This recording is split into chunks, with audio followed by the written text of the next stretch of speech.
독수리 오형제를 부탁해 7회입니다. 독고탁과 장미애는 독수리 술도가의 원수입니다.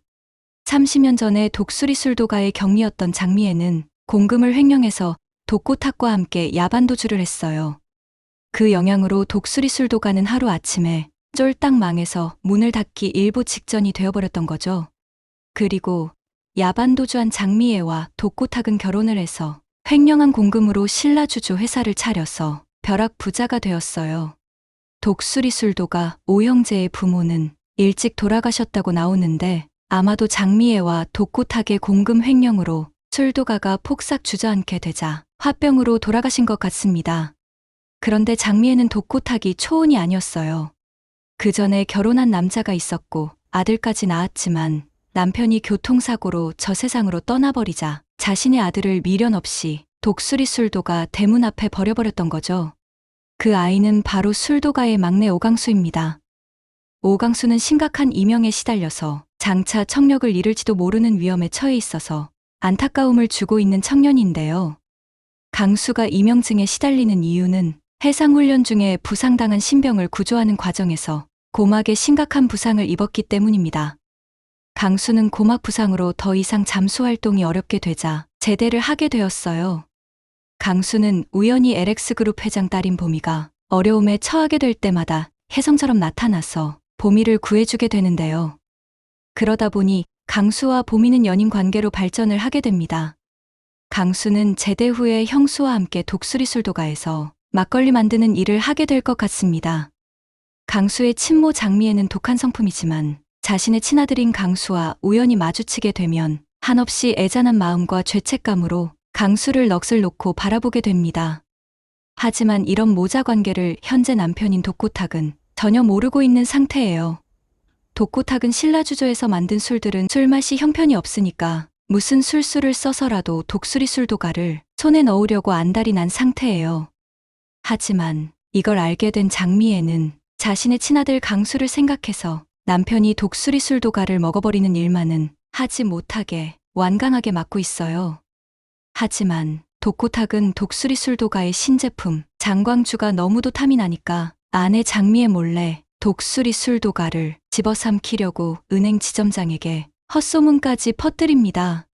지점장님, 독수리 술도가는 사장이 교통사고로 죽은 후에 매출에 큰 어려움을 겪고 있어요.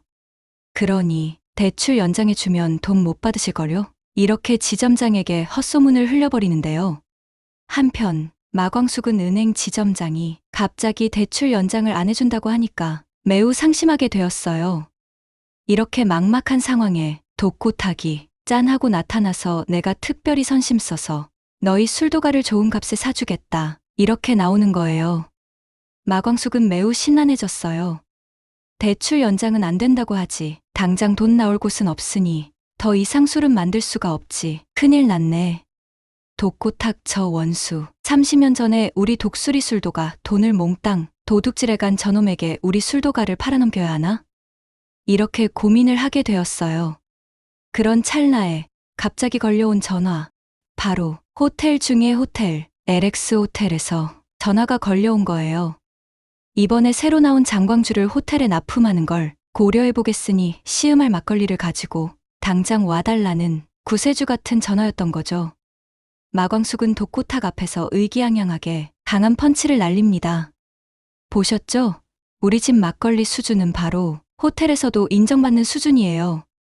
그러니 우리 술도가는 절대로 당신에게 팔지 않습니다. 앞으로 승승장구 떼돈을 벌게 될 테니까요. 아셨어요? 아셨으면 어서 썩 돌아가 주시고 앞으로 다시는 이 근처에 얼씬도 하지 마세요. 30년 전에 도둑질에 간 그 돈 갚으려는 것 말고는 절대로 이 근처에 나타나지 마시라고 경고 날리는 겁니다. 아셨어요? 이렇게 야무지게 경고를 날립니다. 한편 독수리오 형제 중 넷째인 오범수는 명문대 교수로 임용이 되었어요. 하지만 딸 한이가 아직 갓난아이여서 일을 하는데 지장이 많은 상태인데요. 어느 날 아이를 돌보아주는 보모에게 일이 생긴 것 같아요. 갑자기 아이를 맡길 수 없게 되자 한이와 함께 출근을 하게 되었는데요. 장미애의 딸 세리가 한이를 볼보아주게 되었어요. 장미애는 세리가 장차 LX그룹의 아들 한결과 결혼을 해서 LX그룹의 안주인이 될 거라고 기대를 잔뜩 하고 있는 상태인데 그 꿈은 처참하게 무산이 되어버리겠네요. 세리는 싱글데디 교수인 넷째 독수리 오범수에게 마음이 있거든요. 그러니 독수리 술도가 집안은 결국 원수의 집안인 장미의 집안과 사돈을 맺게 되겠네요. 그래도 세리가 넷째를 좋아했기에 망정이지 다섯째 강수를 좋아하게 되었더라면 엄마가 같은 남매 사이이기 때문에 이루어질 수 없는 사랑이 될 뻔 알았네요. 한편 세리를 어릴 때부터 좋아했던 한결은 세리를 딴 남자에게 뺏긴 것도 고민이지만 그보다 더 큰 고민에 시달리게 되었어요. 즉, 아빠가 새로 사귄 여자가 독수리 술도가의 형수이고 한결의 동생인 보미가 새로 사귀게 된 남자가 독수리 술도가의 막내 오강수라는 걸 알게 되어버렸기 때문이에요. 그러다 보니 그대로 두게 되면 형수와 시동생 사이인 마광숙과 오강수가 한결의 아빠 그리고 여동생과의 결혼으로 인하여 장모와 사위가 될 처지에 놓이게 되어버린 거예요. 형수와 시동생 사이가 하루아침에 장모와 사위 사이로 변해버리게 되는 거라고? 이걸 어떻게 해야 하나? 한결은 날이 갈수록 고민이 깊어지게 되었던 거죠. 한결로서는 아빠의 사랑을 포기시킬까? 아니면 여동생 보미의 사랑을 포기시킬까? 이렇게 고민을 하게 될 것입니다. 하지만 결국은 두 사람의 사랑을 모두 다 인정하고 받아들이게 될 것입니다. 형수와 시동생 사이가 자신의 배우자들로 인하여 장모와 사위가 된다고 해서 자신에게는 가장 소중한 사람인 인생의 반려자를 포기를 할 수는 없을 것이기 때문입니다.